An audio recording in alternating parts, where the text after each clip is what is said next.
On Radio with Rich Giordano.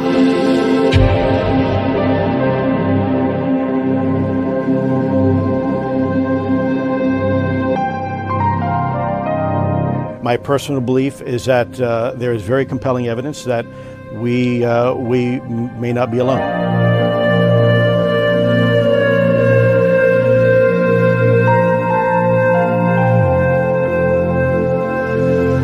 There has been and is an existing presence, an ET presence. It's not going to make a difference. It's not going to change reality.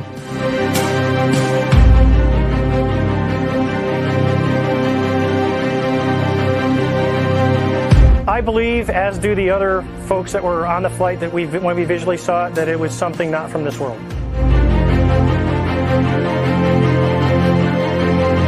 Goof On Radio.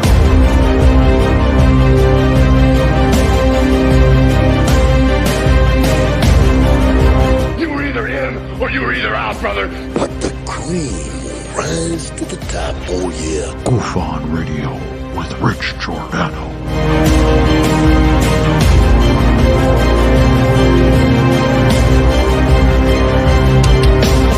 I occasionally think how quickly our differences worldwide would vanish if we were facing an alien threat from outside this world.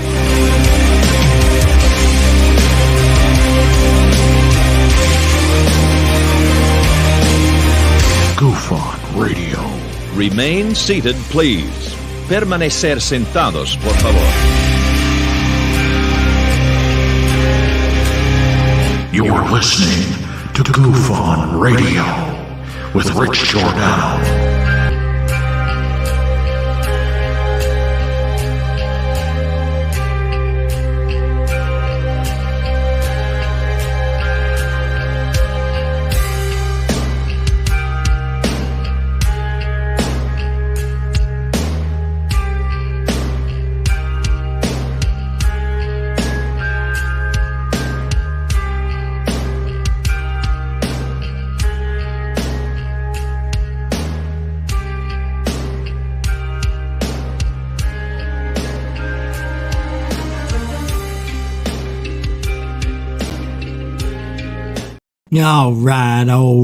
All right. Welcome to Goof On, everybody. I'm your host, Rich Giordano. It is 4/4/2023. That's April 4th, 2023. How are you? Have you been having your coffee? I've got my new mug here with everybody. Bigfoot saw me, but nobody believed him. We're going to have a good show tonight.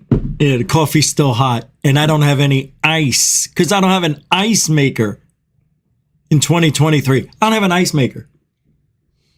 I got to put the cubes in there. Well, you got to put it in water. Then they come out as cubes after the freezing process. But hey, who's got time to freeze ice? I'm sorry.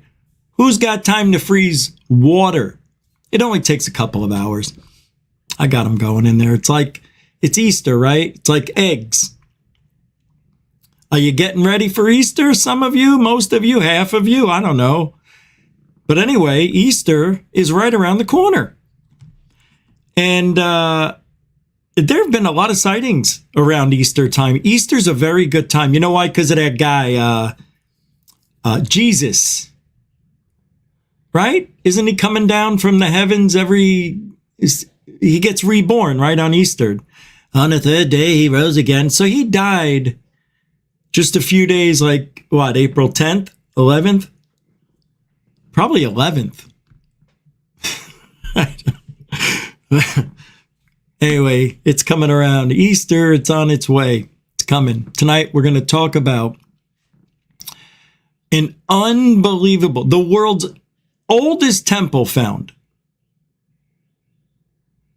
They think it's much older than when man should have been able to put rocks together like that. It's really unbelievable. Have you heard of this now? Being UFO fluid? You haven't, because I thought of it. It's coming. It might even be here. Well, it's here. I'll tell you what it is in a little bit. But basically what it is you could just wake up on Monday and say you've been abducted. Then on Tuesday, you talk to the aliens. And then on Wednesday, I don't know, they take you to their underground lair in a cave on some guy's property. Anjali! It's Anjali. Jesus. No, Anjali. You can just do it at whim. That's what being UFO fluid. Actually, it should be paranormal fluidity. Silent lucidity. Yeah, I don't know. But it's coming. If it isn't here already. Of course it's here. People have been doing it since day one. Betty and Barney Hilltop. What about them? They're always talking, oh no, we got the Zeta Reticuli, they got the fingers, the hands, they got that star system over there. Come on, they did their research. Who's buying that? Come on. Sadly, I like the Betty and Barney Hill. Sadly. I do like Betty and Barney Hill. I like it. I think it was ballsy of them to do what they did. And that right there means it happened. I don't know. Did they ever take the did they take a lie detector test? Jeez, I don't remember. I know she told her story, right? And then they analyzed the words, because with the new AI analyzer, it can detect when somebody's telling the truth based on thousands and thousands of conversations that have been heard by the AI. Look, I don't buy it. I really don't. I don't think that the AI can listen and say, oh, because of the vibrations in Giordano's throat muscles, it sounds like he's a little stressed out. Liar. No, I don't like it. Because when they did that show on the final Roswell, they had that AI thing, right? First time ever been used on national television. It's cable. Calm down. We've got this new AI. Listen to what we're telling you. It's magnificent technology. It can tell whether you're being truthful or not by the stress in your voice. And right now it's saying I'm telling you a truthful thing. Wrong-o! I didn't like that they did that. I loved it because everybody was telling the truth. Everybody that had to bias towards Roswell being real, they were telling the truth. I'm like, there's no way that guy told the truth. When I watched that footage of that old man, I don't know which one it was, I said, no way that guy's telling the truth. Truthful. That guy's lying out of his old suspenders. I know a guy like that. We got the Elizondo tapes to talk about tonight. Yes, they're here. But you've heard these before. It's a year old. But you'll see what I'm doing. It's nothing like what you think it is. Let's get started. Do a little call roll. Huh? Roll call. I said roll call. Dave Bailey's in the house. How you doing, Chief? Rebecca Wiles drops in. How do you say there, Lavender's wild one? Moody Mongol is here, everybody. Hey, what's up, UC Abandon? How you doing? Diane Boss is here, everybody. Who else? Oh, all things good with the 10-pound fluidity. Oh, that is beautifully said. Fluidity with impunity. Yeah, I don't care who you are. You get that is huge. You know, when you need a pen, they're never around. Got to remember that. That is really going to be used. Oh, here it is. That is good. All things good.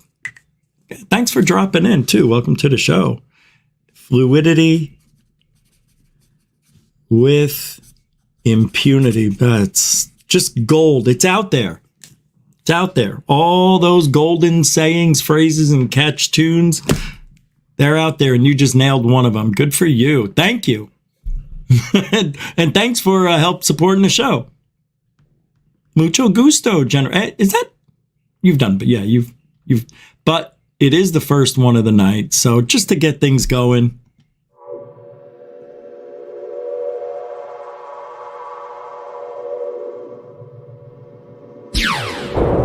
Gosh.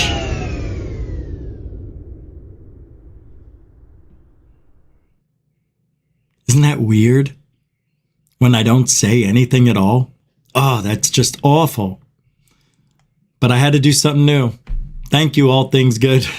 I am in a weird mood. Hey, what was this? Somebody became a member? Wait, something's off. No. Something's off here on... That is not the first super chat of the day, is it? No. First of all, Molly Colley. Thank Molly Colley. Became a member of Truthology for UFOlogy. I know what it says, but that's just what they do on StreamYard because they didn't fix it. But thank you, Molly Colley, for supporting Goof on that way. There's a good video coming out.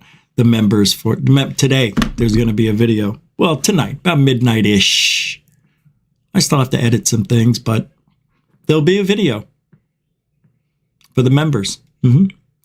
Jeanette Angel, I thought that was you were the first one. Thank you. I appreciate that. I thought I saw you. These two were right next to each other, the membership and that. But then when I saw the other yellow, I'm like, maybe the membership fell off. But thank you, Jeanette. Ginate. Ginate Angel. Ginate Angel. There it is. Mucho gusto, generoso. As always, a continuing supporter of Goof On. And thank you. Alfie Joe Bob, welcome to the show. Yeah, welcome to the show, by the way. Yeah. Ginate. That's who you are now, Ginate. How you doing, Molly? Welcome to the show, and thank you for joining up. All right, we'll finish roll call. Sky Allen, Den Bub, how you guys doing? Zach D. May, Zach Diecast Mount. How you doing, Chief? You all right now? Are we good? Solid. It doesn't mean I'm just talking. Bernie Muro, everyone. How you doing, Chief? Welcome. Sky Allen, did I already say that? If I didn't, sorry, I'll say it anyway. Welcome to the show. Posner, there's that beautiful icon you got there. Love that. That's good art. I don't know what I'm looking at because it's, not huge, but it's good. Welcome to the show. Den Bub, I don't know. I'll say it again. Welcome to the show. Mr. Catfish, 2100. Thank you for your emails. I appreciate you hanging out tonight. Foghorn Leghorn as well. Thanks for hanging. FGraph72, how do you do? Welcome to the show. Stepping out? Welcome. All right, let's get started. I'm going to the very beginning of the... Hey, there he is. What's up, Stu Gerson? Tim Freestone. Tacey Hale, they know, right? No, you guys know exactly when to come into the show. William Bridges, how you doing, man? Sapphire, good. We are very, very encouraged by seeing you here, so welcome. I'm not going to make a thing. Thanks for hanging out. We appreciate it. Glad everything's good, too. Hey, I identify as a glass of bourbon. Yeah? You like bourbon, huh? Bourbon guy. All right. Yeah, I could see that. I don't know, but yeah, I guess I could. I don't know what it means if somebody's a Scotch person or a bourbon person or vodka person, but I do know what a tequila person is. For some reason, I also know what a Schlager person is. And what's the other one? There's one more. I don't know. But William Bridges, you identify as a glass of... Well, good for you. Well, drinks are in you. See what I said? Drinks are in you, not down the chute. Not up the chute, down the chute. Come on, man. You guys are making this tough. Let's get this going on the road. And you are a continuing supporter of Goof On. Mucho gusto, generoso. There's all things good. Fluidity with impunity. Probably the best saying of the year. Without a doubt, the best saying of the year. Den Bob, are you throwing down some Canadian $7 love right here? That's a super dono. It's a donation with no emoji, sticker, or comment. It's just pure love. That's how we do it. This is the way. By the way, thank you for that, Den Bub. Really, as always, you're always mucho gusto, generoso. Have you been watching Mandalorian? Oh, it's so good. I like it. I think it's really interesting. I don't know anything about the Mandalorian history, so for me, this is all new. So I like it. And I see some people don't like it, but holy crap. I know some people are in season 1 and 2. I don't want to ruin it. Plus, it's brand new. I'm not going to do a spoiler. All I can say is I'm enjoying this season as much as I did the first. And that says a lot to keep it going after a subpar kind of Mando a year, but still good. Don't get me wrong. It was great. But this season, for me, it's hitting on all cylinders. Yeah. So I'm excited about Mandalorian this year. It's been exciting. So has been MMA. If anybody's watching MMA, I know a lot of you guys probably do or don't. I don't know, but it's been really good year so far. All right, let's get to work. Alien Girl put out a tweet. She'll be here probably top of the hour to say hi, like she usually does. And she put this tweet out and says, wow, amazing show this morning. She did. Thanks to everyone who came to celebrate the new Artemis mission astronaut selection game show. LOL. But this is what I'm interested in. Do you think we'll find life off of Earth? Microbial, intelligent, or any? If so, and when? If my memory serves me correctly, didn't NASA last week say that they finally found microbial life on Mars? I thought I read the article here. Well, I don't know. I don't know. Anyway, it's a little confusing because I think we found microbial life, right? Samo, did I say hi?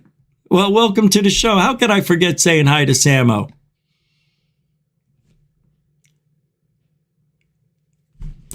We might not hit 100 tonight. I have a feeling tonight's going to be the night that we break a record for the lowest in 2 years. Shh, shh. And you know why. No, because this show's not good. We're just not doing anything original anymore. You'll wait, just hang on. We're coming back. Don't worry about it. All right. I'm going to kick off now. So I wanted to wait later on to do this, but I'm going to do it now. I'm going to play this. A couple of years ago, Third Phase of Moon did an interview with somebody. I think this is the guy. And the title of the show is UFO Sightings, Free Energy Machine Cover-Up. The World's Waiting. This video for Third Phase of Moon did not get a lot of views. I, for one, have not watched this video yet. I just skimmed through it to see what I'm in for. And this is 8 years ago. I want to see what this guy says, because this is why I'm in here. I want to see if the things that people predicted back then and said, hey, by the year 2020, all this is going to go down. I want to see if any of that is in a video like this, because David Wilcock never told us what happened to his car. Did he? I don't remember hearing it because I inquired about it during the holiday season, because he was supposed to have it out by when? November, right? December, something, well, whatever it was around the holidays. And we inquired and everybody said, nah, there's no mention of it. I don't remember there being any mention, you know?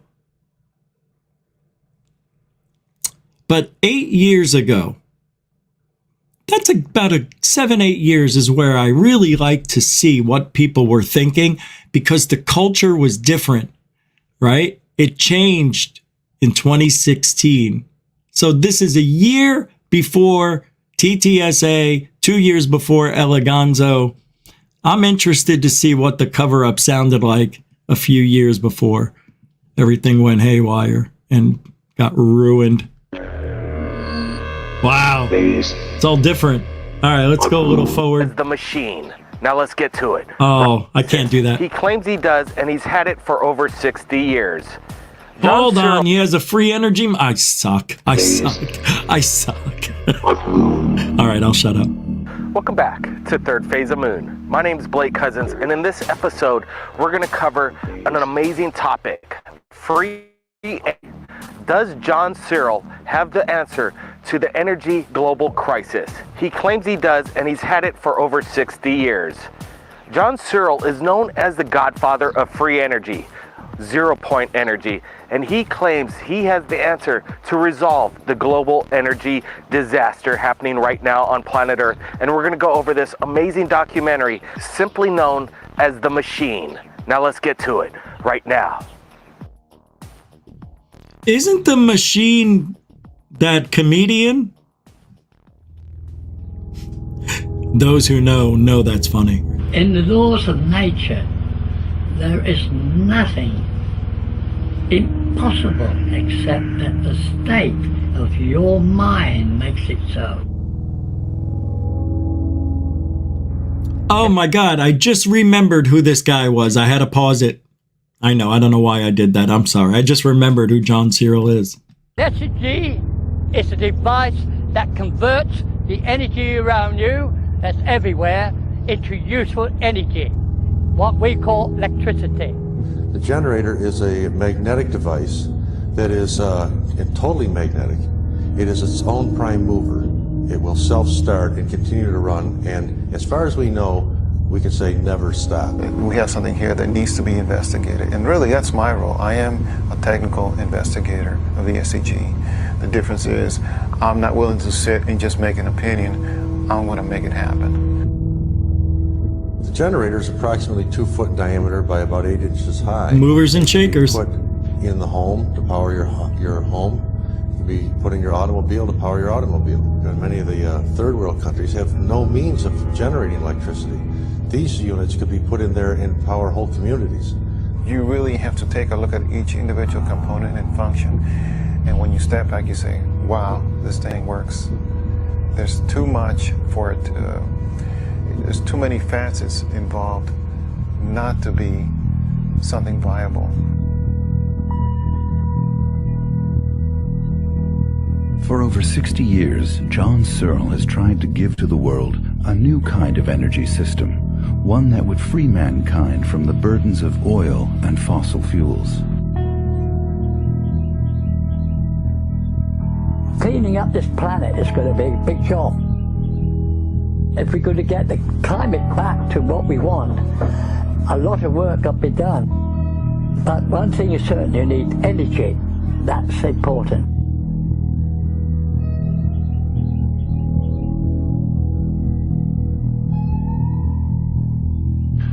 So relatively speaking, it is positive here, negative out here. Air is ionized, current draws in the back of the center, and you have completed the circuit. This is Amy, just one of an uncountable number of negatively charged electrons seeking a positive destination. She finds the positively charged neodymium core irresistible and enters the Searle converter device, becoming part of an enormous reservoir of electrons. I bet. Inside the neodymium, Amy meets Neo, an electron from the neodymium core. These electrons are drawn to the powerful Seriously? They went there? Seriously? I really enjoy the video so far. It's 22 minutes long. I'm not going to play the whole thing. We get the gist of it already. Yeah, John Searle, he's the grandfather of free energy. Well, is he? The free energy machine. But in this video, I know they're going to talk about the cover-up. So I want to get to that part, the cover-up. And it seems like that obviously we're seeing it here, magnetic technology still needs something to make the magnets, to build the magnets, right? It's like you can't get away from you having to use coal yet. I just don't understand why. Why? We have this technology. We know it's out there. We know it's out there. And for some reason, they're suppressing it. And you know why? You know why? The almighty dollar. They want it, but you know, I don't know, man. There's so many things I want to say that I can't. I should have to employ because I'm not sure if I can. I don't have free speech anymore. And I don't know what I can say about this. Can I say anything? You know what I mean? Oh, we're having some issues? I did. I just saw a little glitch in my matrix. I don't like that they're using Neo as, and then they said that the negative, never mind. Let's go back here and listen to, this is John, right? John Searle has done something extraordinary. Now, Dr. John Searle, in his own words. Oh, you know what? Before we get there, I did see a super chat come in. A couple of them, I think, or just one? Just one. Sorry, I see Molly Colley threw down $5. Thank you very much. I loved you. Long time kisses. Oh. It has begun. Dun dun dun dun dun dun dun dun dun.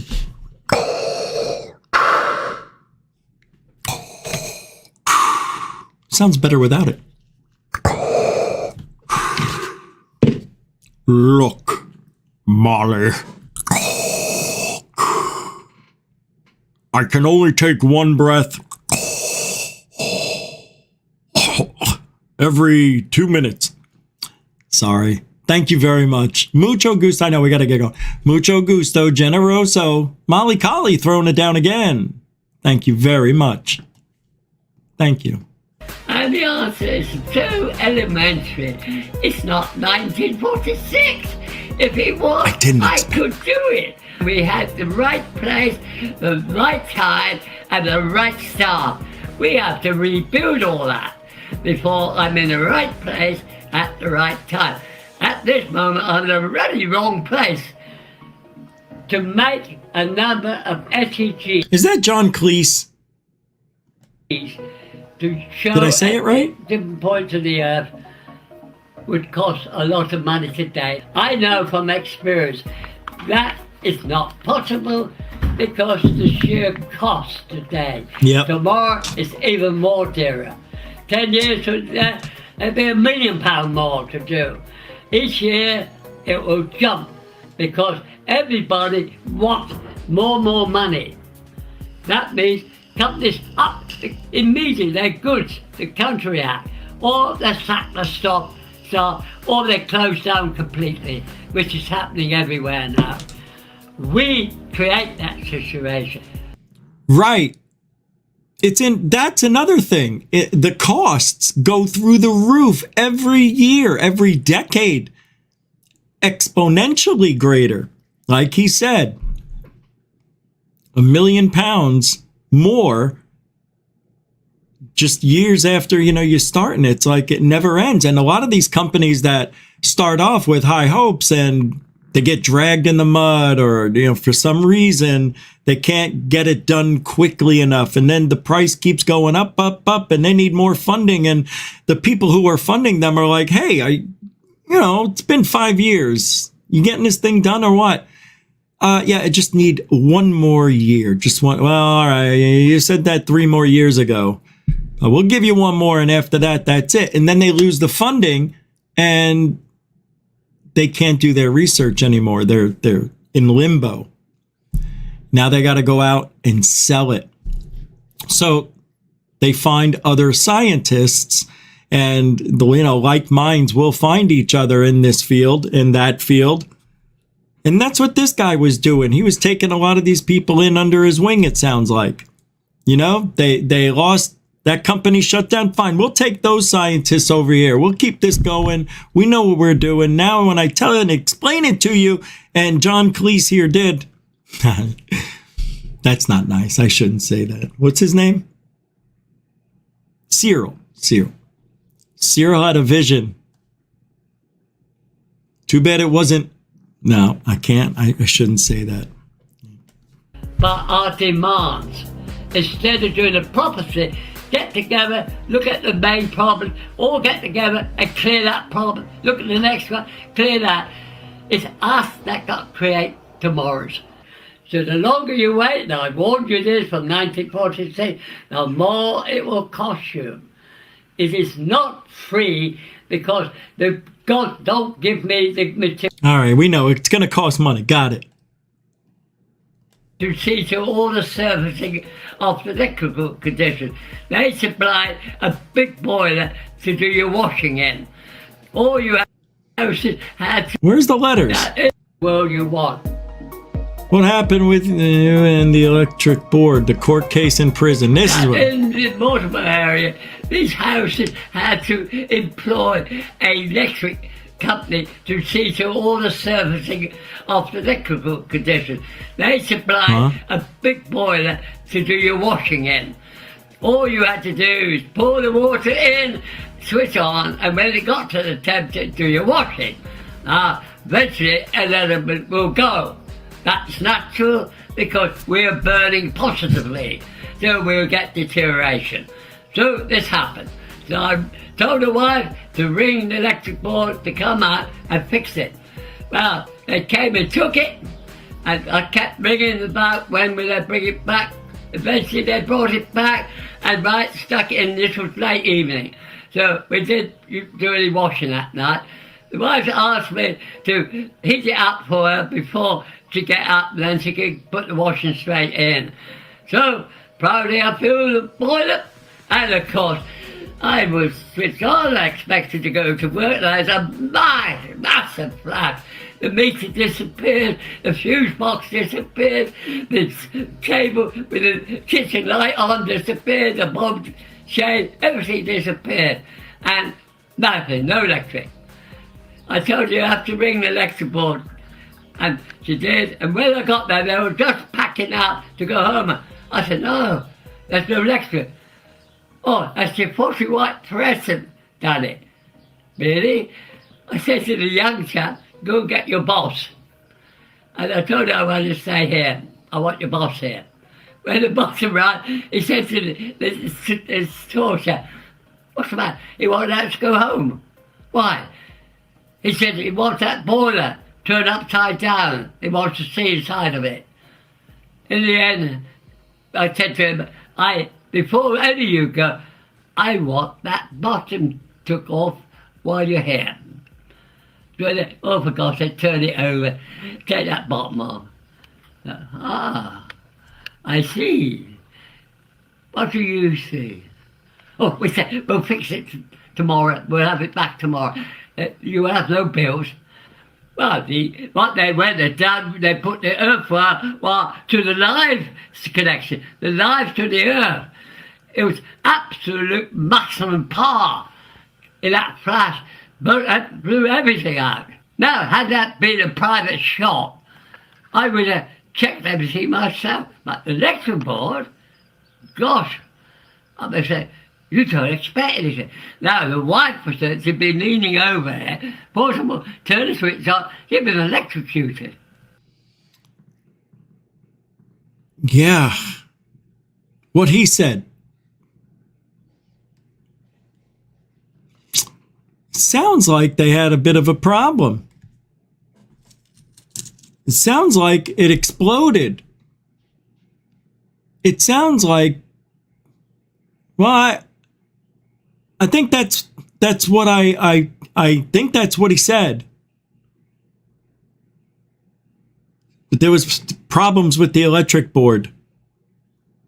But if you want to watch the rest of that, I'll put the link to that video in the show description right after the show, usually about 10 minutes after I put the video links up, because it takes time for it to process anyway, so I have to wait. I want to get this over with while we're playing videos. Lou Elizondo is one of the problems with ufology. I know a lot of you agree with that statement right there. And I like to think that he did do some good while he was here. But everything that he did isn't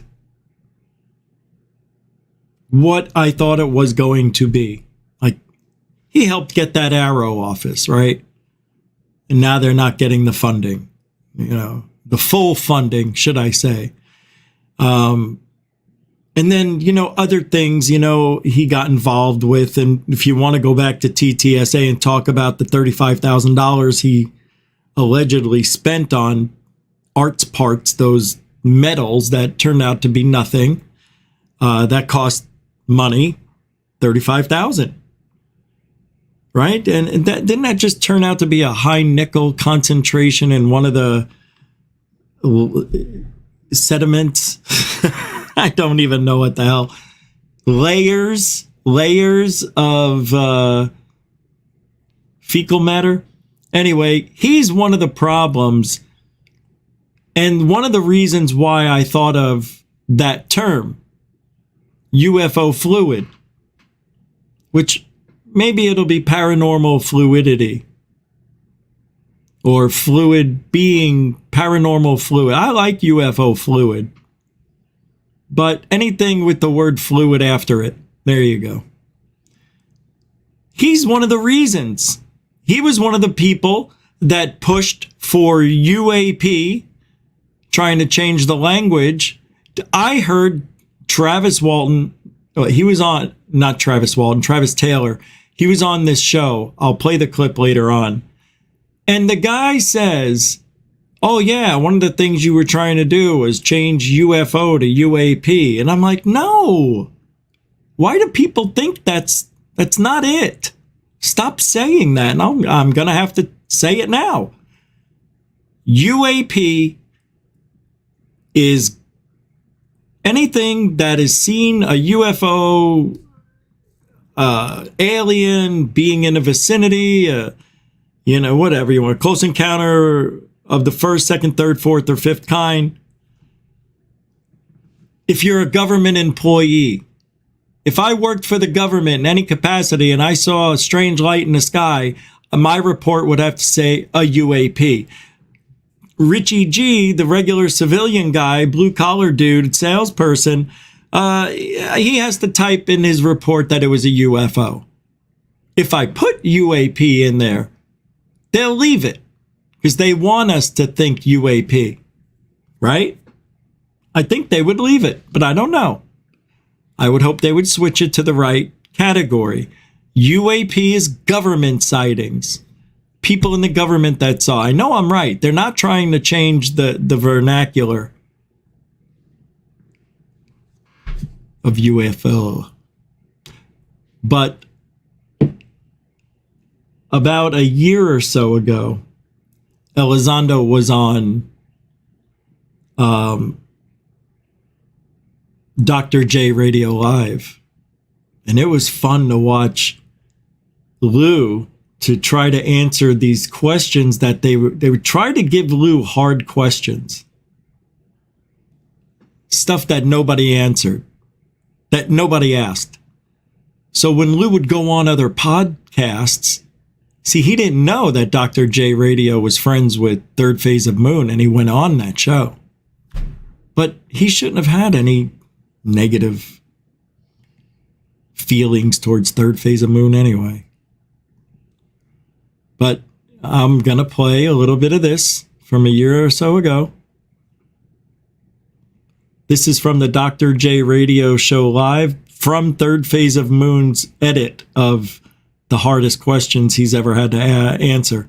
Interview with Dr. J while Dr. J was interviewing Lou. Since then, there's been some hard ones. Let me just share you some portions here. Take a look. But not, this is the beginning. Once you get to about 200 feet, it's almost pitch black to the naked eye.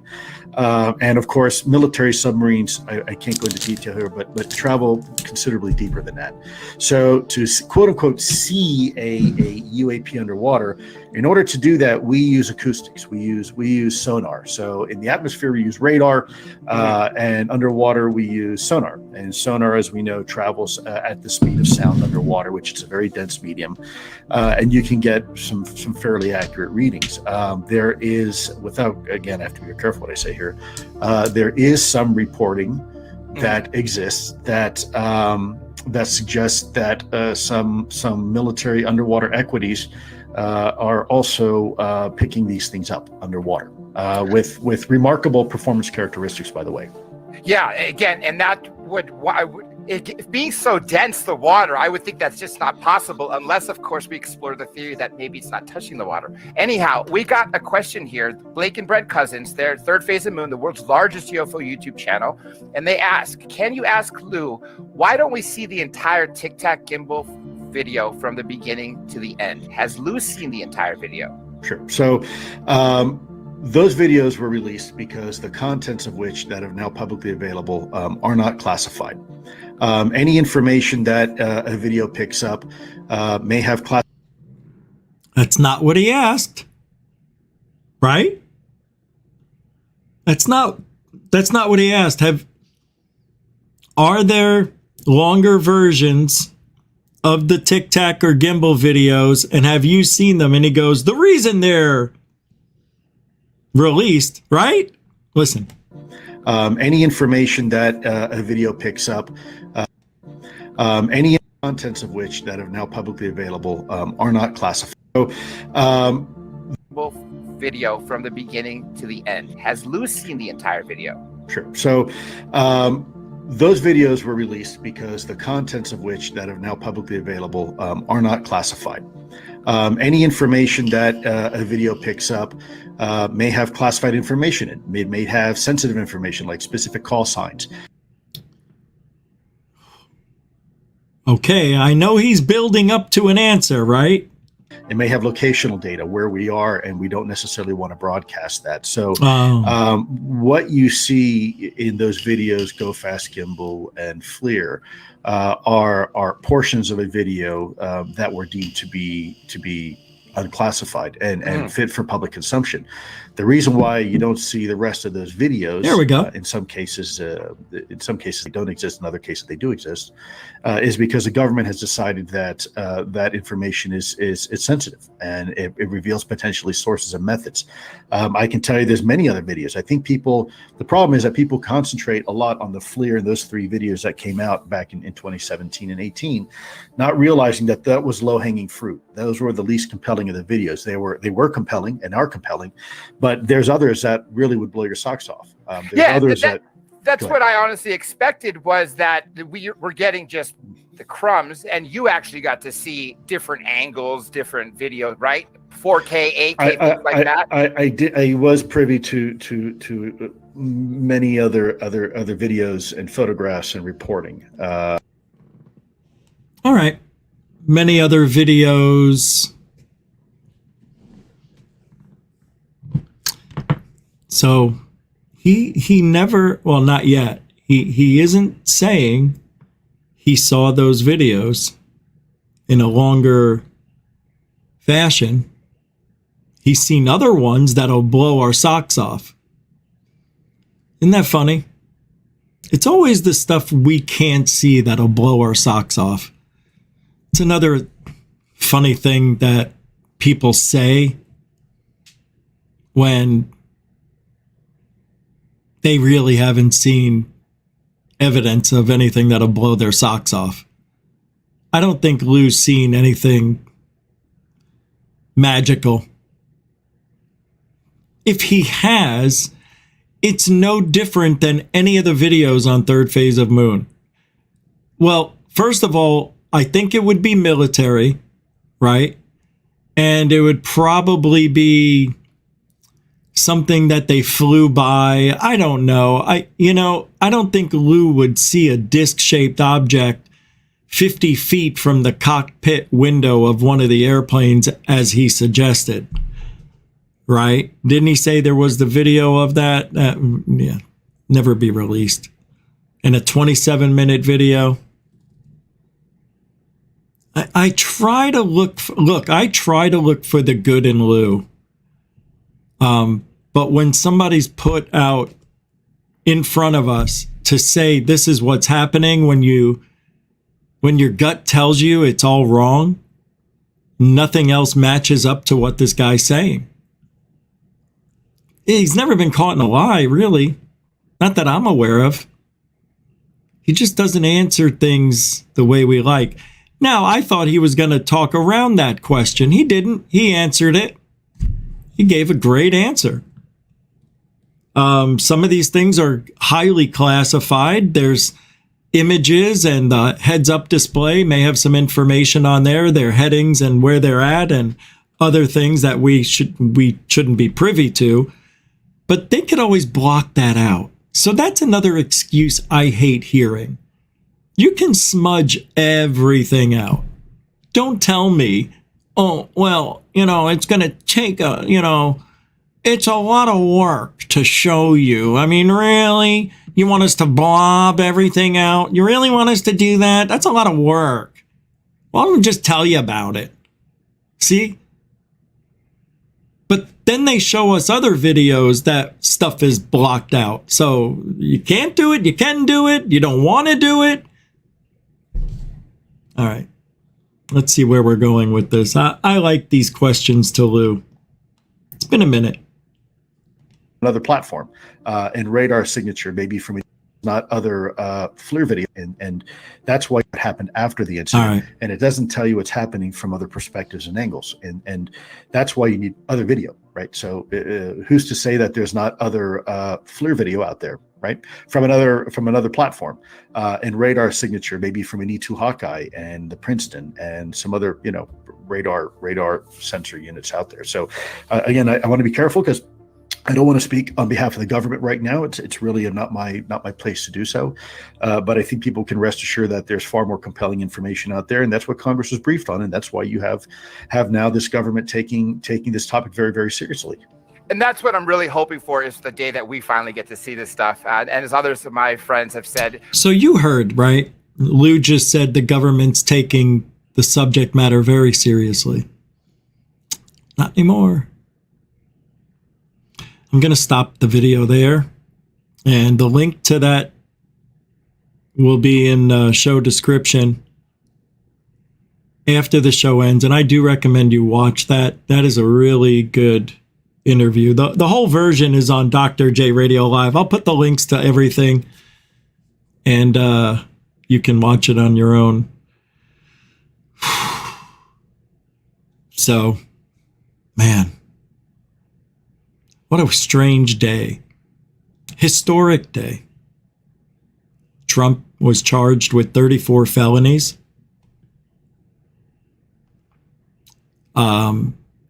He pleaded not guilty to the charges. This is unprecedented, something that's never happened before in the history of the United States. I'm not going to say much about it. I just think it's not going to go as far reaching as people think. And if it did, well, it's going to open up a whole can of worms. Oh my God. Don't you think Trump has a card up his sleeve? Maybe not.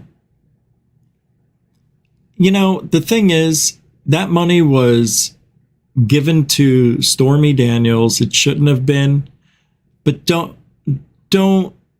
say that Hillary Clinton and all the other people use the money solely for their campaigns. You don't think that they bought cars, houses with that money? Come on, that's what they do. Everybody does it. Everybody. When you're bringing in millions upon millions of dollars, what do you think? Anyway, we'll see what happens. I think it's fun. It's sad. It sucks. But I'm glad I'm alive to watch this historic event. That's what I mean. I don't want this to happen to Biden. Well, what I meant to say was, if it happens to Trump, it should happen to Biden. Whatever. It is what it is. What are you going to do? He broke the law. He got caught. They went after him. You can't break the law. I don't care if you're Trump. You can't break the law, dude. Hey, if everybody else is doing it, that's everybody else. Prove it. Because you know that's one of the defenses. Everybody's doing it. It was only 150K. It wasn't like, $250,000. All right, let's get back to ufology. What's really happening at Skinwalker Ranch? Are you still asking that question? Because season 4 is starting very soon. April 19th, the little birdie told us. April 19th. I'm going to watch it. Hell yeah, I'm going to watch it. It's going to be great. I love Skinwalker Ranch. Woo! Wait, well, hell yeah, you do. Come on, Richard. You come on down here, Skinwalker Ranch. Let me show you a good time. Woo-wee! All right, Travis. So speaking of Travis, he was on Rick and Bubba. Not a bad show, actually. It's kind of fun. They're good guys. But, they talk about everything over there. But here it says, Dr. Travis Taylor returns to Rick and Bubba University to discuss his continued search to find out what's really happening at Skinwalker Ranch. Travis is a TV and author, yet he can't explain some of the things he's seen and witnesses and documented at the world. I listened to this whole interview while I was driving to the beach today. It's doctor note. I need vitamin D at least an hour a day. I got to maintain my glow. Can't you tell I'm stressed out? I stole that whole line from Kramer on Seinfeld. All right, here we go. I'm going to play this. I have it marked and ready. I don't know why, but let's hear what Travis says, and then we'll discuss. You have access to. So you were like, I'll tell you one thing, with all this, we'll figure it out. We've created sort of models where for it to be described by something natural, this has to happen, this has to happen, this has to happen, this has to happen. And at some point, the sort of exotic explanation seems more mundane than all the right things just falling into place, right? And so we have no idea what it is, but I can tell you this. We've got UFOs, it looked like actual nuts and bolts things on camera now. We have them in high-speed infrared. We have them with radar detection. We have them with LiDAR detection. We have all sorts of phenomena that we've seen now that just cannot be explained. They do? Oh, my God. When? I've never seen that in 3 years. Really? Well, they got that now. I think that's what he said. He said, now we got all this stuff, right? We've created sort of models where, for it to be described by something natural, this has to happen, this has to happen, this has to happen, this has to happen. And at some point, the sort of exotic explanation seems more mundane than all the right things just falling into place, right? And so we have no idea what it is, but I can tell you this. We've got UFOs, it looked like actual nuts and bolts things on camera now. We have on camera now. That's an important word. Does that mean now? Is that what they're going to show us in season 4? Or is he using now, like, since the show, now we've got all this evidence to back up what I'm saying? Because I don't remember seeing any of that. I know, I think I have, but yeah, I think he's talking about what they already have. There's another section I need to play on this, by the way. It is the 31-minute mark, so let's go there. You know, I don't... Travis Taylor, he's a smart-ass guy, man. This guy's got his shit together, too. But he is all about entertainment at this point. When you hear him talk, it's better than listening to Jeremy Corbell, right? But you can hear the selling that's going on.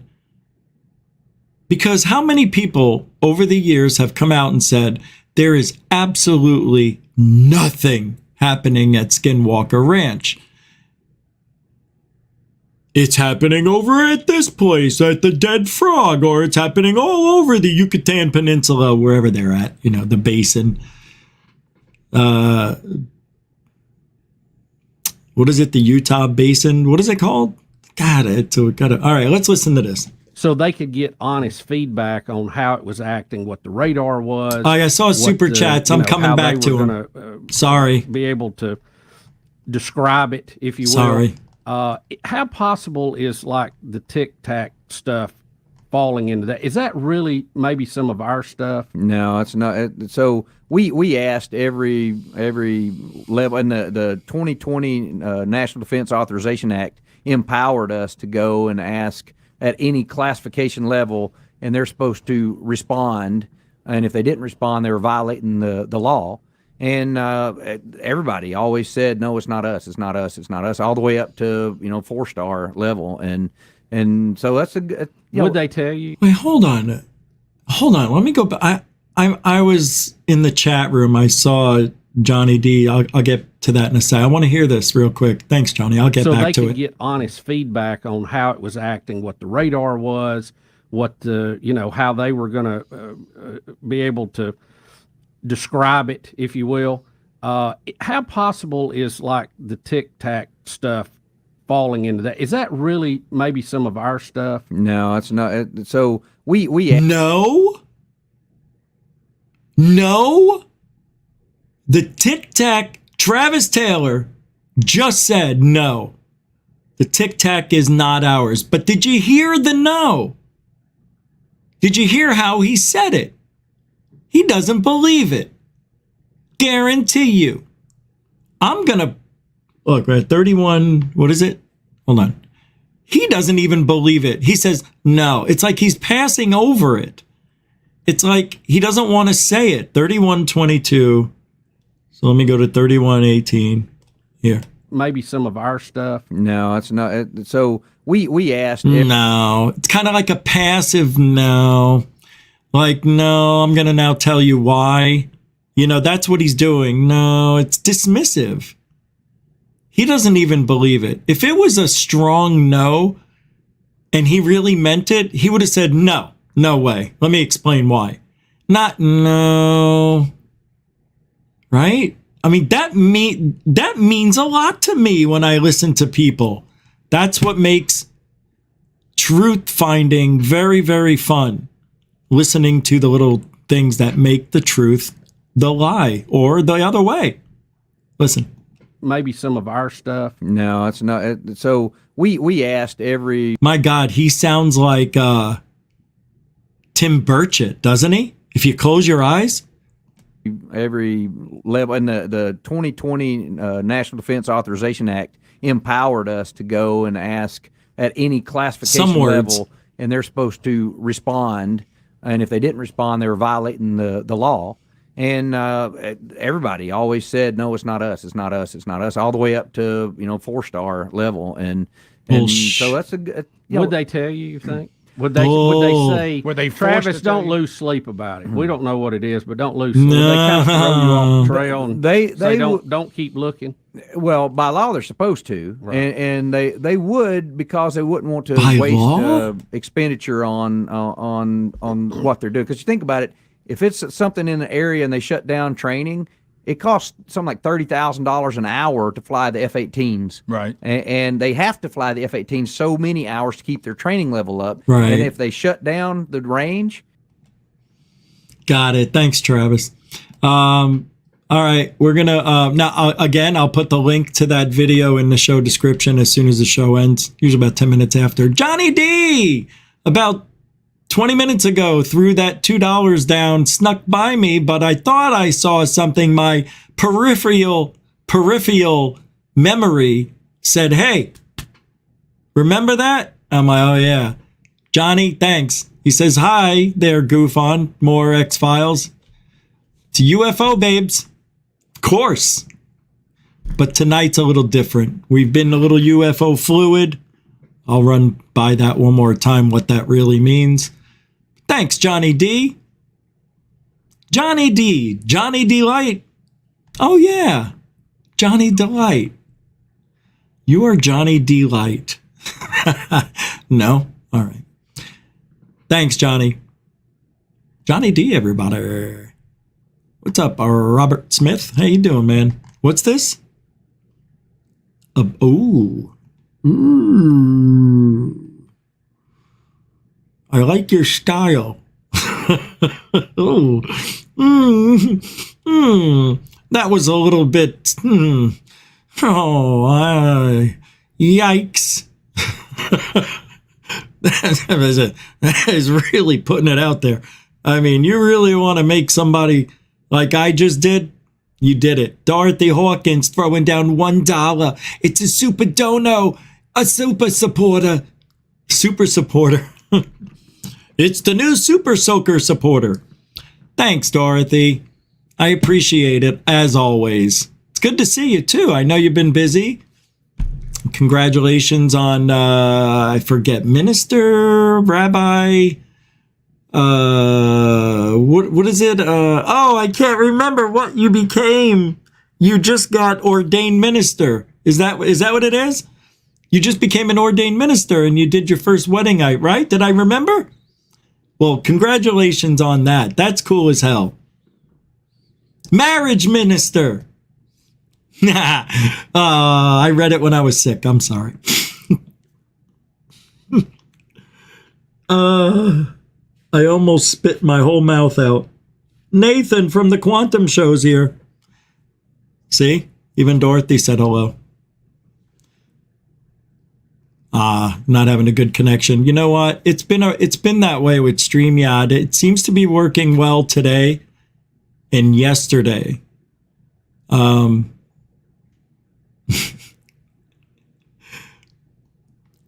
guys are great. Thank you, Dorothy, for the support. Good. I got it right. I was right. All right. Oh, here was an interesting tweet. It's interesting only because you would have had to have an experience to understand. All right.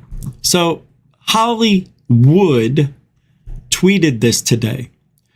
Drawing from Whitley Strieber's Communion and other works, can UFO Twitter discuss any instances? I should have just started right there. Can any of you discuss, I'm not asking you to, I'm just saying yes or no, and just in your head, are there any instances where UFO encounters have led to profound spiritual or personal transformations in the lives of the individuals involved? In other words, did your experience give you something profoundly spiritual, like you now believe in something, or maybe it enforces your belief? What is it? Enforces? I'll tell you what happened to me.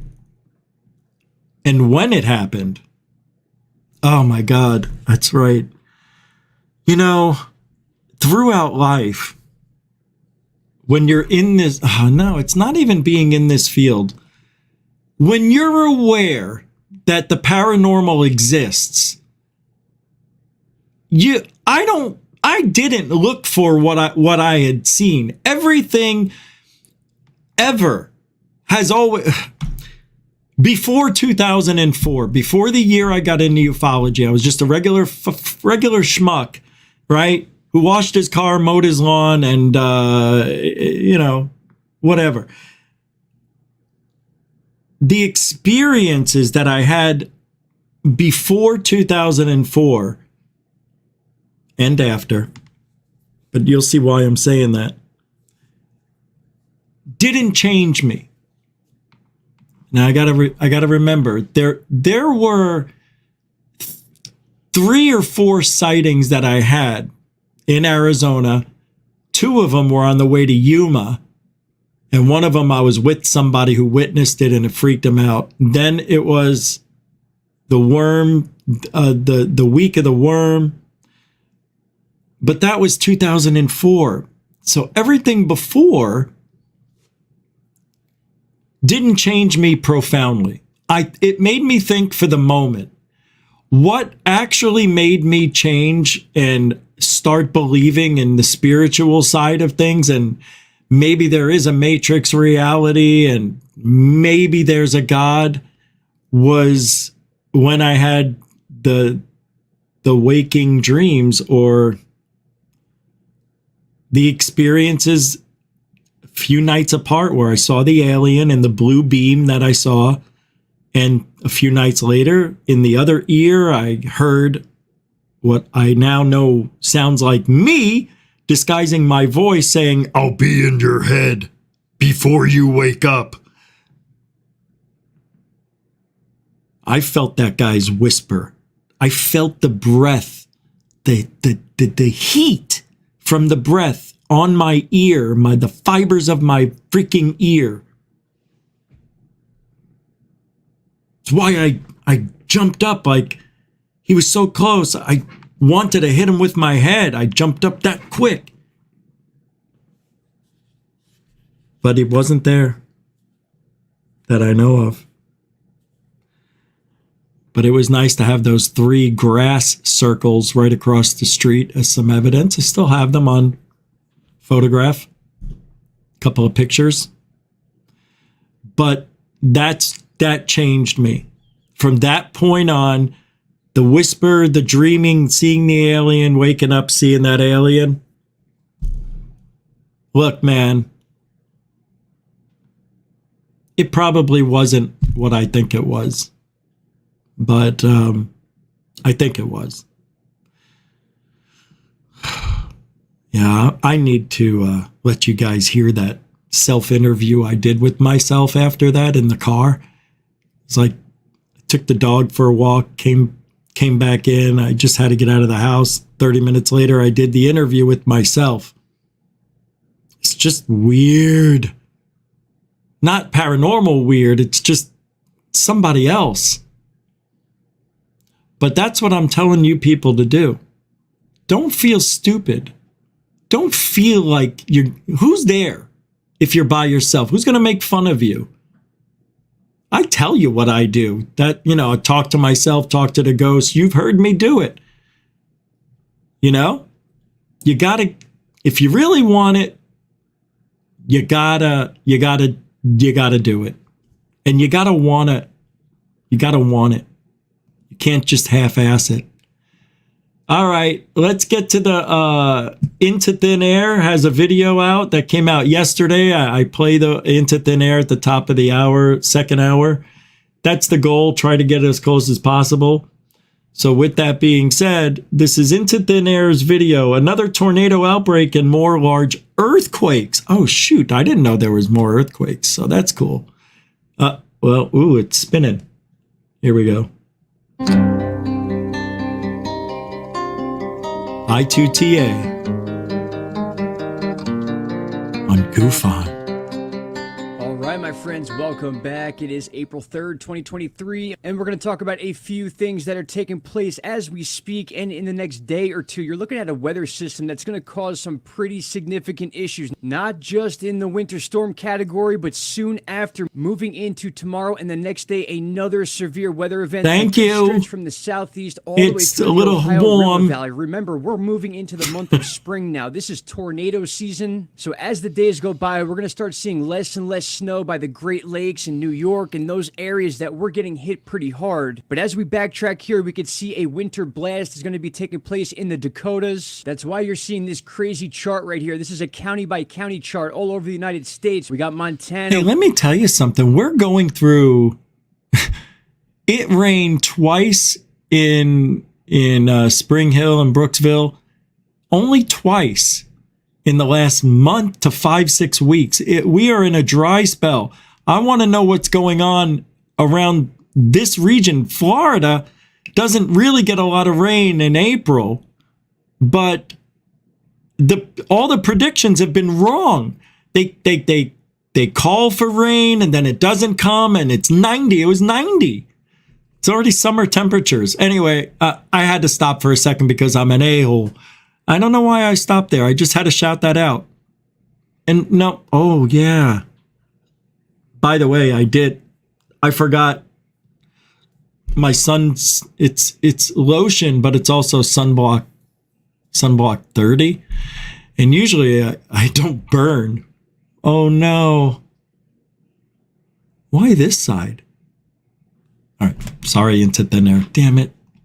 Wyoming, North Dakota, South Dakota, and that is exactly where we saw that winter blast. In fact, these are blizzard warnings you see all here in the red, and it's going to come and go quick, but not without leaving a pretty significant amount of snow. And as this system does roll over the Great Lakes, it's going to kind of peak up in this area in Canada, and that's what's going to pull up that severe weather that we're looking at right here on this chart on Tropical Tidbits. So again, let me backtrack very quickly because I do have a few other topics I want to get into quickly. We're going to try to skim right through this stuff. So right now you're looking at April 5th. We can even backtrack one more day just to give you an idea of how this thing is going to form. So we're kind of seeing the heaviest of this taking place tomorrow over Wyoming and then down into Colorado. Thank you, that's Johnny. when things change and it starts to pull up north into the Dakotas, as you could see here. The low pressure system is down in this area, Arkansas, Missouri, and then straight into the Ohio River Valley. Now, the most severe of this weather, as far as anything tornado producing, is probably going to be taking place early on the 6th. That will be this Thursday. And at this point, you can see that low pressure system has moved all the way up north into Canada up here, and that is still the driving force of why you're seeing this entire pull of moisture up into this area. So hopefully not as devastating as what we just saw in the United States a few days ago with the insane tornado outbreak we had to experience, which I'm sure you all saw all over the news. People's lives completely uprooted in just seconds. One of the worst tornado outbreaks we've actually seen in years. As we move through the next few days, I will be going over that. Also, two very large earthquakes taking place today. A 6.5 downgraded from nearly a 7.0. That's a big downgrade. So that has me thinking maybe it was a little higher than a 6.5. We all know how the USGS likes to work. And this was a fairly deep earthquake. You don't too often see earthquakes of that depth. And there's a rule of thumb I've learned over time that when you see these larger, deep earthquakes, it tends to lead to larger, shallower earthquakes. So it's going to be smart to keep an eye on this fault line right here that kind of jags into the Alaskan, the Aleutian Islands, and watch that pressure transfer, if any, which then can set off a chain reaction, which could move down the west coast of Canada and then into the west coast of the United States. This has happened many, many times, specifically when we see deep, large earthquakes in this part of Russia. And once again, I'm going to show you a connection to this and the space weather that took place. We had an odd spike in solar wind that lasted only a few hours, but these two earthquakes basically took place around that exact same time. The second one was way down here, much closer to an area where we're used to seeing larger earthquakes. Again, along one of the more significant fault lines we have. In fact, one of the biggest tsunamis we ever had in history came from this area right here. I'll get into that in another video. I have talked about it in previous videos. But nonetheless, to see the 6.5 and 6.1 taking place in the same day, thousands of miles apart, but still in that western kind of area of the Pacific Ocean. Even though we're pushing into the Indian Ocean when it comes to this earthquake here, it is that western edge of the Pacific Ring of Fire that is constantly constantly bringing us action, and that's why I want to show you this little spike we had here that took place basically at the same time of these earthquakes. We went from about 550 kilometers per second of solar wind and spiked all the way up to over 600 for just a short period of time. That's weird. Earthquakes took place, and then boom, right back down to normal, which is very interesting to me because we saw no real action from the sun. And I should also mention during the making of this video, we had a smaller 5.0 take place in the Indonesia area here. So again, That's just getting bizarre. that idea that we're seeing a lot of that Western Ring of Fire action going on That's right bizarre. now. And this was close to about the same time we saw that large Papua New Guinea earthquake. Now, one more thing I want to tie to this is our National Data Buoy Center, and you're looking specifically at the tsunami buoys right now. Now, take a look at this. This buoy was not set off during that Papua New Guinea earthquake, which took place right around here, and we were waiting to see if that would cause anything, but we were told that there was no tsunami threat from that 7.3 earthquake yesterday. But we can see right here there is a signature. It is a small one. It's probably nothing to worry about, but nonetheless, it makes me wonder how this buoy was actually set off when the earthquakes of significant size were both right over here in this area and then way up in this part of Russia. And that also leads me to talk about, once again, this buoy has been triggered on the west coast. Oh yeah, of the that United other buoy, States. right? We talked about this yesterday. This By is the Alaska. second triggering in 2 days. Yep. The same exact buoy going off once again. That makes, You know, when you well, I'll just let it finish. 1, 2, 3, 4, and 5 different triggers of this buoy since the 31st of March. Now, again, we spoke briefly about whether or not they're testing these buoys and why they're doing it in the face of the public. They could easily shut down this buoy and do the work they need to do, but yet they're letting us see this on the chart as if something else was taking place, and I don't like how they're doing that. They've been doing a lot of testing of the buoys on the west coast of the United States. In fact, I made a video, which I'll put at the end of this one, talking about whether or not they're preparing us for something. Now, we're about to get an update on tropical tidbits and most other weather system. Now, we're about to get an update on tropical tidbits and other weather websites as far as what this blizzard warning and what this low pressure system is going to do as far as severe weather in the United States, going all the way up to the Ohio River Valley. We showed you that just moments ago. Right there is the period of time that really concerns me. April 5th going into April 6th, we see these straight line winds, and that's exactly what we saw up in this area when nearly 200 different tornado warnings went off with about 50 forming. So this is not something to take lightly. Anytime we see this kind of line up here with the low pressure system up above the Great Lakes pulling up that moisture, which soon could be that warm moisture from the Gulf. Right now it's being pulled up through Mexico and Texas, but eventually once that tail end reaches the Gulf, we could start seeing something a little more severe looking like this. So not only Texas, but Louisiana, Mississippi, all the way into Tennessee and Kentucky, we could see these tornado outbreaks once again. And again, this would be April 6th, but even a 12-hour period of time could change things drastically, so we got to keep an eye on this, and that's what I wanted to bring to your attention today. I hate jumping through videos very quick, but I got a few things to take care of today. But once again, blizzard warnings taking place in 3 different states, but mostly the Dakota. Thank you very much. Into Thin Air with another very important video for those who are in weather-related areas. Earthquake-related areas as well, you know, so keep your eyes and feet to the grounds, to the stars. And the link to that video will be in the show description as well. All right, so moving along. You know, I got this, I really like these. Hold on. I don't know if you guys get these, like you get these, like your joints come in these little things, right? And, you know, pull them right out. But the nice thing is what's on the side here, you get a little compartment to put the other stuff, what you didn't finish, in there. Now it's saved.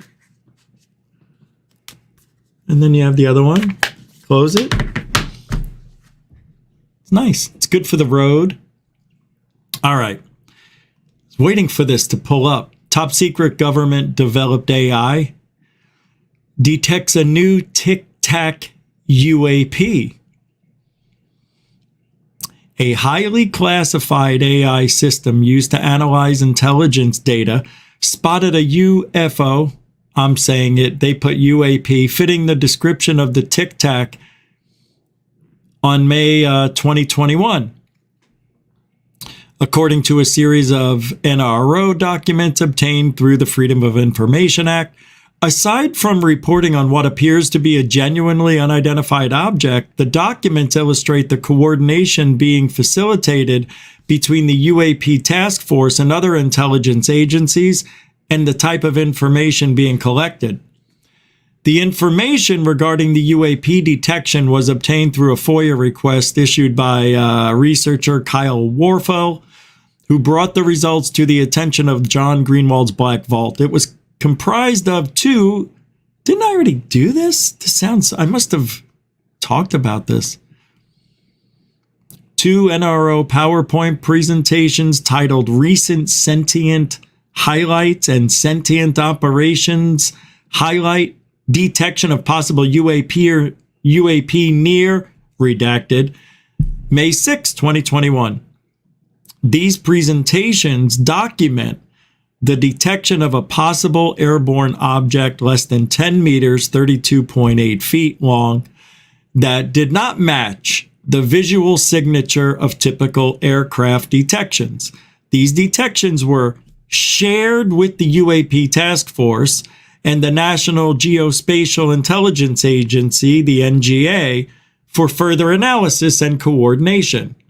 The object did, however, vaguely resemble similar detections of airborne objects by U.S. Navy aircraft and surface vessels, with a rough similarity to the previously reported Tic Tac shape, according to the documents.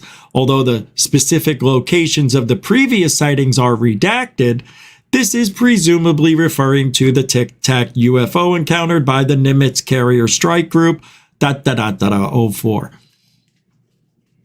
And then the document goes on to say that the object was also detected visible in a second overwater image shot in the same area 15 seconds later, implying that the object was imaged by multiple sensors. This is unbelievable. Where's the evidence? Alien girl, Nikki Starr. Where's the evidence? I need the evidence. We've got the no evidence. Check this out. I can't believe this. This is a lie. I'm not going to read all this. You kidding me? All right, we're almost done.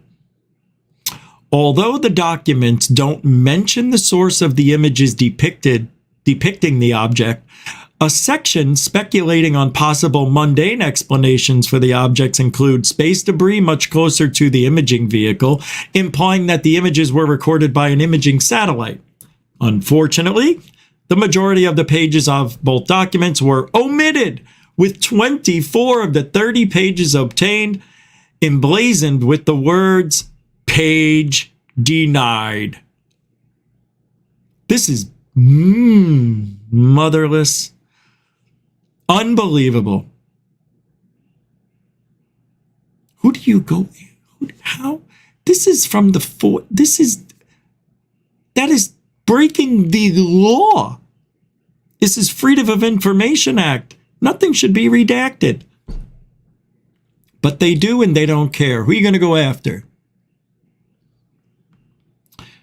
So, this analysis was conducted by a classified NRO initiative called Sentient, an AI system that the NRO has been developing since 2010, described as an omnivorous analysis tool capable of devouring data of all sorts, making sense of the past and present, anticipating the future, and pointing satellites towards what it determines will be the most interesting parts of that future. By The Verge's Sarah Scholes. Sentient catalogs normal patterns, detects anomalies, and helps forecast and model adversaries' potential courses of action. According to the Deputy Director of NRO Office of Public Affairs, Karen Ferguson, offering proactive real-time analysis of intelligence data from a multitude of sources. Although much about what sentient is and how it operates remains secret, these documents offer a glimpse into the powerful analysis tools that appear to be providing the UAP task force, now known as the All Domain Resolution Office, ARROW, with UAP data. A third document, again highly redacted, documents the email exchanges regarding the detection event between what appears to be the NRO, UAPTF, and at least one unidentified government contractor, and implies that Sentient may have built-in function for detecting UAP. NRO's Sentient R&D as a UAP model to look for UAP redacted in imagery, but we need an external customer to ask for it to be turned on, according to a June 29, 2021 email that included the subject line, Sentient R&D support to UAPTF. Once again, the majority of the responses in the ensuing emails were heavily redacted, leaving no indication as to whether or not this UAP function has been activated. Can you imagine? Hey, click it on. Go look for some UFOs. Okay. Come on. The Black Vault has filed additional FOIA requests with the hopes to reveal more details and imagery of the above sighting. Hey, it's unbelievable. We talked about Sentient the other day.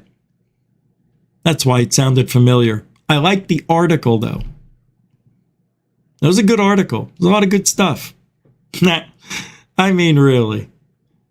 You know, this is just getting ridiculous. Now, apparently, we can just turn on the AI or off the AI for this sentient being machine to go and analyze data for UFOs. Did somebody just turn it on now?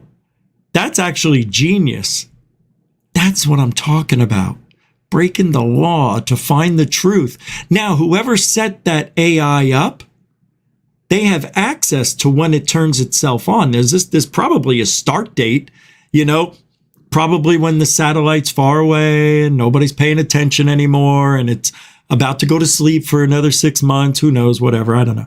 But they have it all planned out. Turn on in the year 2023 and May 5th, you know, Cinco de Mayo. Perfect. May 5th, aliens, alcohol, tequila, the drunken worm, agouge all over Mexico. That's where you have your false flag alien invasion. Right there at the Yucatan. I've got personal reasons for that. Now, I was and am now talking about the world's oldest temple discovered, Göbekli Tepe. Well, you'll see. This is crazy. It's in Turkey, actually. I just saw. There was a giant structure found in Turkey, and they're now calling this the world's oldest temple. They are saying that well, let me play this first, then we'll come back.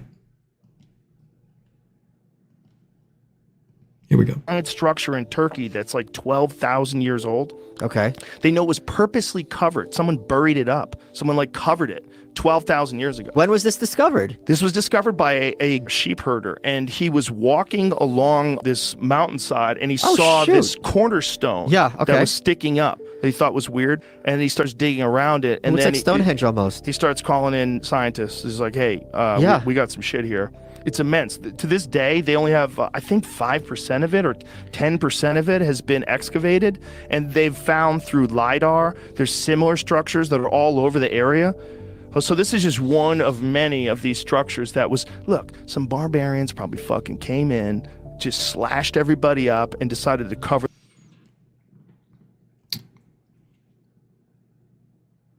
You didn't think it was Göbekli? Göbekli Tepe? Göbekli Tepe? Look, whatever's going on over there, what's that guy's name? Who's that? Brian. He was on Third Phase of Moon. Brian, the guy who went, who goes to Egypt all the time. What's his name? Can't remember his name. Let me put this in. I know there's something I needed to show you. That's right. I forgot to pull this up. Egypt. Let me see if this pulls him up. Oh, this is a cool video. Oh, that's not. Is that the one? That's a good video right there. There's so many good ones from Egypt. Brian Reading? What is his name? Keating? No. Brian. I don't remember his name. Remember the Bosnian pyramid? That Bosnian pyramid is the biggest one apparently on the earth. Yeah, the one in Bosnia. That thing is huge. It's like 12 acres. It's like 12 acres or something. That's not it? No, I don't know what I'm talking about then. I thought it was the biggest one. I'm looking for the guy. I don't know his name. I interviewed him even, and I can't remember his last name. Is it Robert? I don't know. He goes all over the place. Here's a video. Oh, all right. Let's play this one. This is great. All right. This is what are the odds I found this? I think he's at Göbekli Tepe. Göbekli Tepe. Yeah, let me redo. In 5, 4, 3, and 2, and they're good.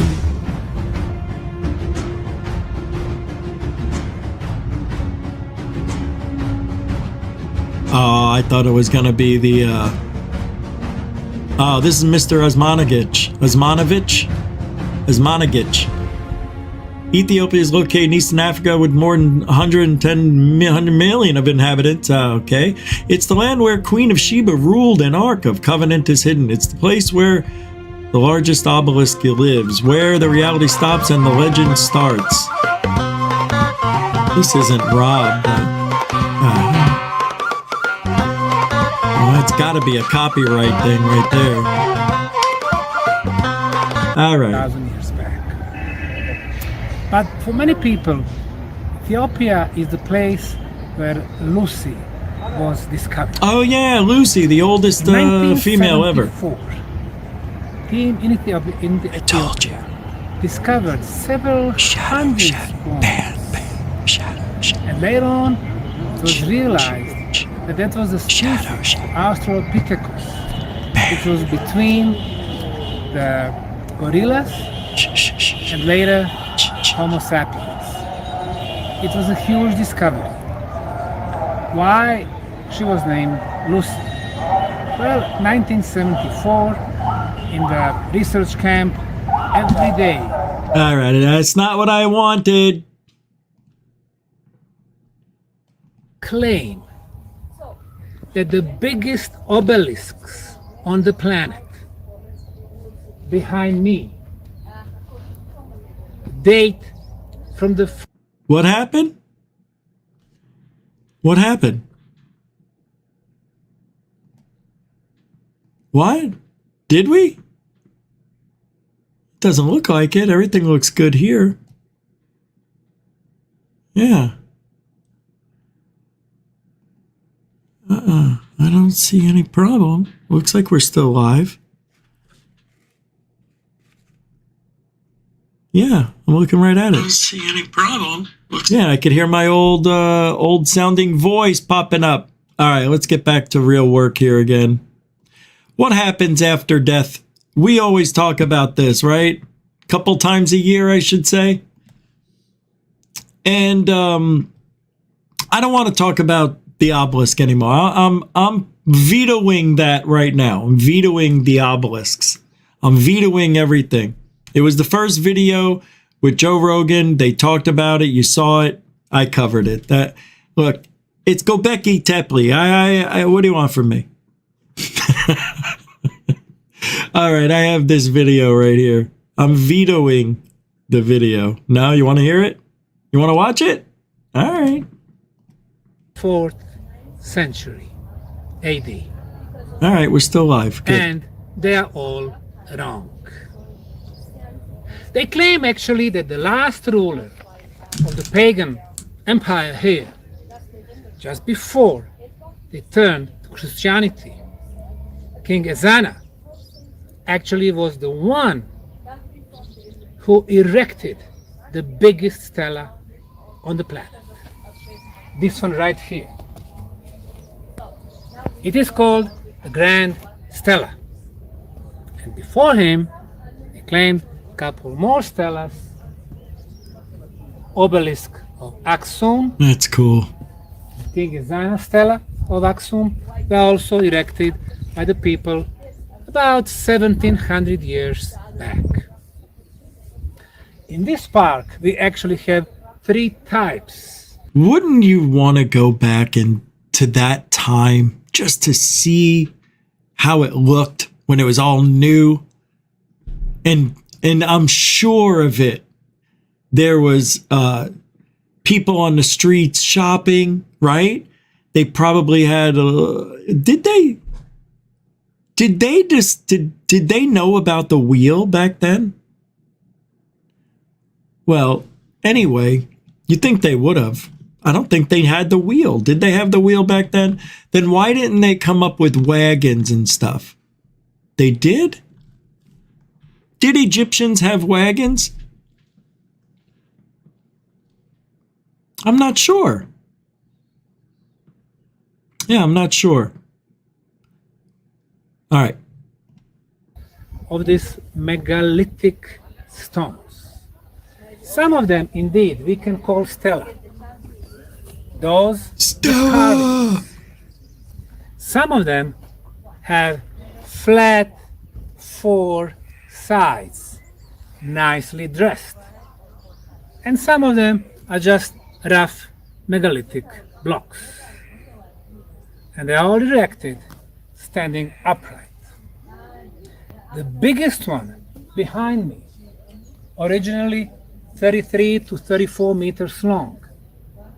Look at that thing. Has a mass 100 feet. Of 520 tons. That's 100,000 pounds. At the time when it was standing here, that was the largest, the most massive megalithic block erected. How cool is that, man? You know, how did they do it? I don't get it. They had magic. The weird thing that I think is being hidden from us, the truth about the pyramids, is that the Egyptians really didn't build them. And they found out, and I played the video, I think it was yesterday, where they found out that in Japan, they too, in the culture, there were sarcophagus, just like the ones they found, in King Tut's tomb and all that stuff. Very similar, eerily similar to Egypt at the same time. So what are the odds that 2 cultures that are thousands and 10,000 miles apart are going to come up with the same exact shit back then? It just can't happen. Somehow that technology, that type of laborious type of work, maybe it wasn't so hard after all. Maybe it was just a computer that did something to the rock, or I don't know. You just set it up in front of it and you program it. I don't know. I just don't know. But they did some things we can't do today, apparently. We just can't. And that pyramid at Giza, that big mother, I mean, what is it? 1 degree off, like 1/10 of a degree? It's almost perfect. And I bet at one time it was. But, they had a lot of rain, a lot of weather, a lot of earthquakes over the last couple thousand years. I'm sure it nudged it a little bit somehow.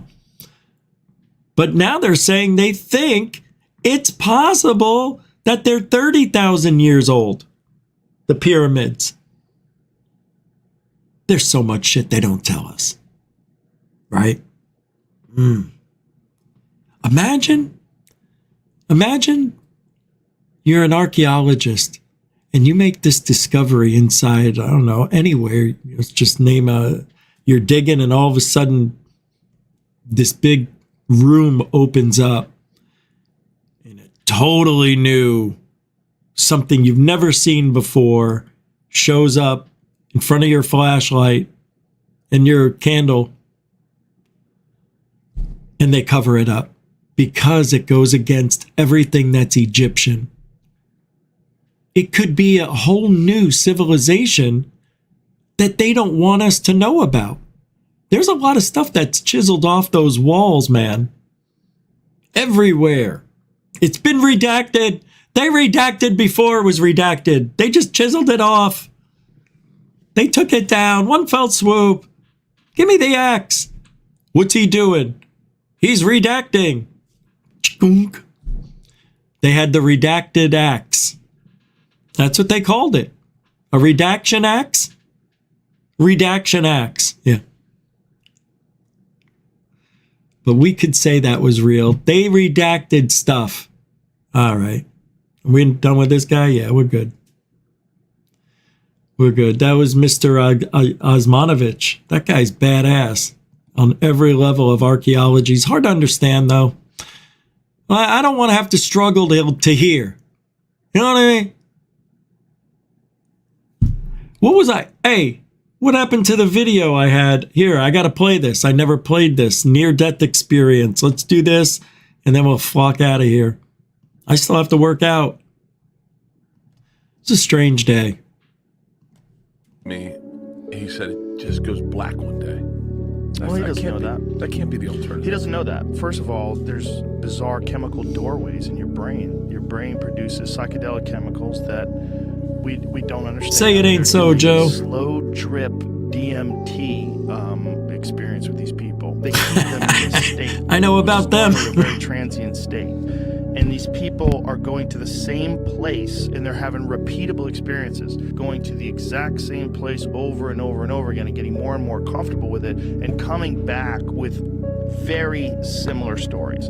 The theory that many people have is that death opens up a chemical gateway in the mind, and that chemical gateway takes whatever the soul is, whatever consciousness is, and transports it into this new realm. It allows your conscious mind to access this new realm, which is available to you upon death. Fine. Drugs can give you the simulation of near-death experiences or death.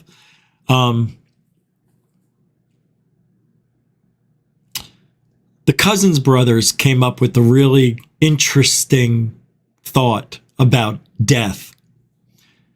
And they thought maybe, just throwing this out there, nobody knows for sure, but what if when you die, these chemicals do get released? We know that's a fact. The chemicals get released. But what if in the minute, 4 minutes, however long it takes your brain to shut off completely without oxygen, I think it's 4 minutes, but let's just say a minute goes by and beep, you're dead. No brain activity, nothing.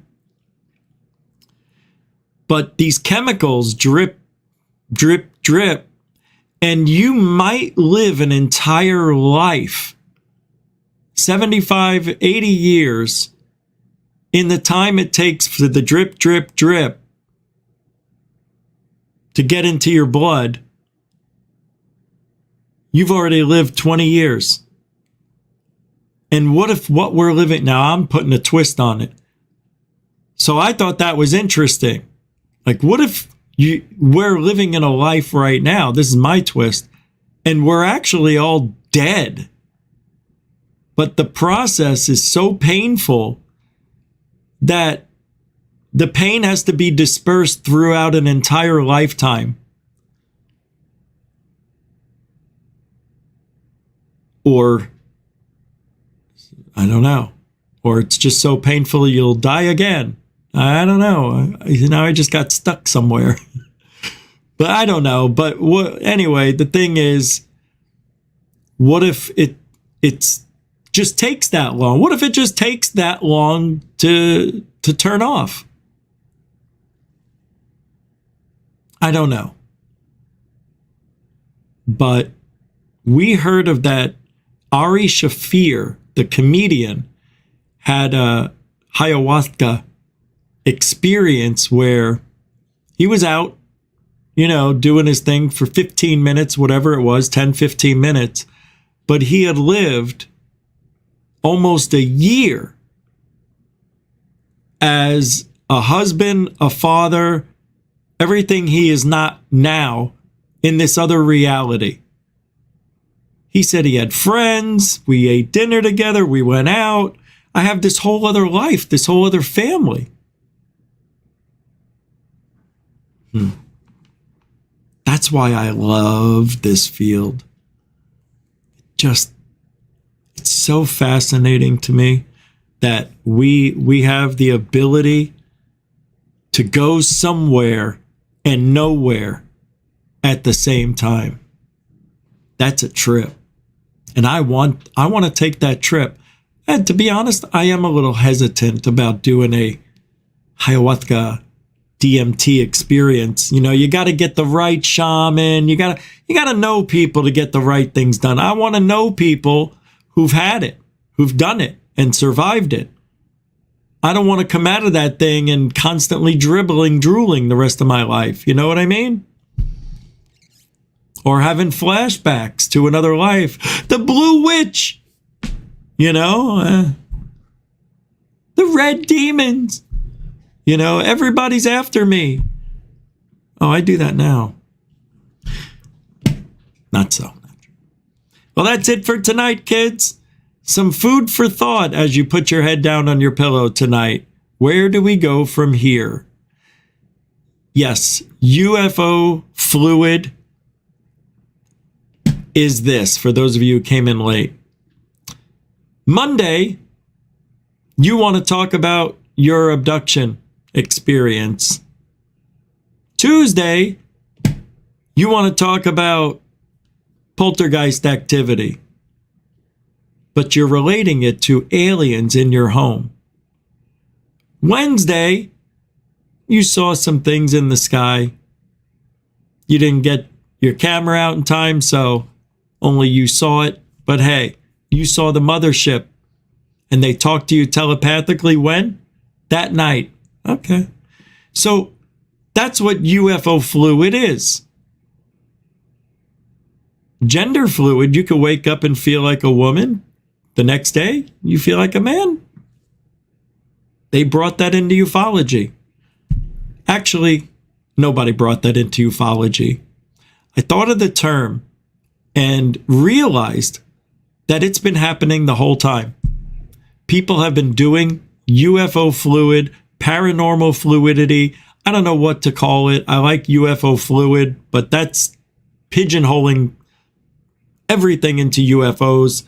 So paranormal fluidity. Your paranormal fluid sounds awful. What do you mean? Ectoplasm? So it would have to be fluid, a fluid paranormal. Paranormal fluidity. That's the only way to do it. I don't know any other way. But UFO fluid. Now that's just being ridiculous. All right, we'll be back tomorrow night at 7 p.m. Good to see you here, Solka. Oh, Lantonio, you're here. Did I make you blue? I did, right? Did I turn you blue? Did I turn you blue? I thought I turned him blue, no? Hold on. Yeah, you're blue. Okay, good to see you, man. I had to make sure I got everybody back. Thank you. Yeah, we'll be back tomorrow. So thank you, moderators and super chatters, another phenomenal support. You guys are the best. And newcomers and veterans, thank you for hanging out. Thank you for supporting the show, being here. Hope you come back. Every show's the same, but it's different. So hopefully you'll come back. I like to talk about things that are truthful in ufology. Every day we do the show. My goal is to bring in the headlines if there are any, and there aren't any. Today there wasn't any. I didn't see anything that was worthy of being a headline. I just couldn't come up with anything. Hey, I just got a Nathan. Says, great show, Rich. Forrester. Brian Forrester was the name I was looking. Thank you. I didn't see anybody say it in the chat room, and I looked for a minute, but thank you so much for the $5.67. Thank you, man. You didn't have to do that. Mucho gusto, generoso, continuing supporter of GoofOn. Nathan has the Quantum Show here on YouTube. You should check it out. I should check it out. But every time you're on, I'm working out. I think it's on at 10, right? In an hour. Thursdays?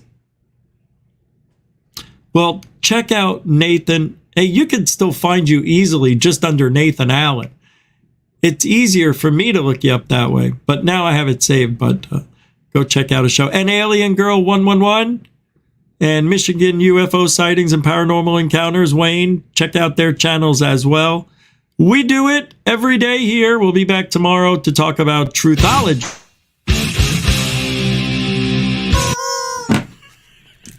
Truthology for ufology. That's right. Thank you very much. We'll see you tomorrow at 7 p.m. Eastern. Alien bless.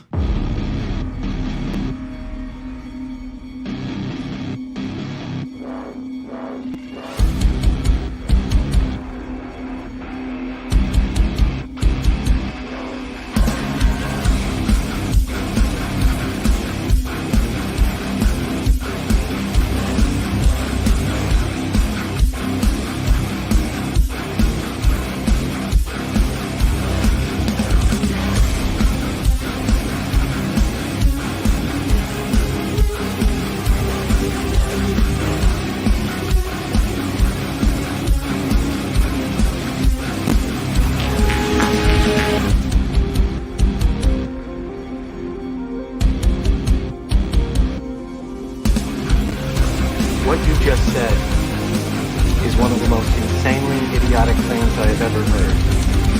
At no point in your rambling, incoherent response were you even close to anything that could be considered a rational thought. Everyone in this room is now dumber for having listened to it. God have mercy on your soul.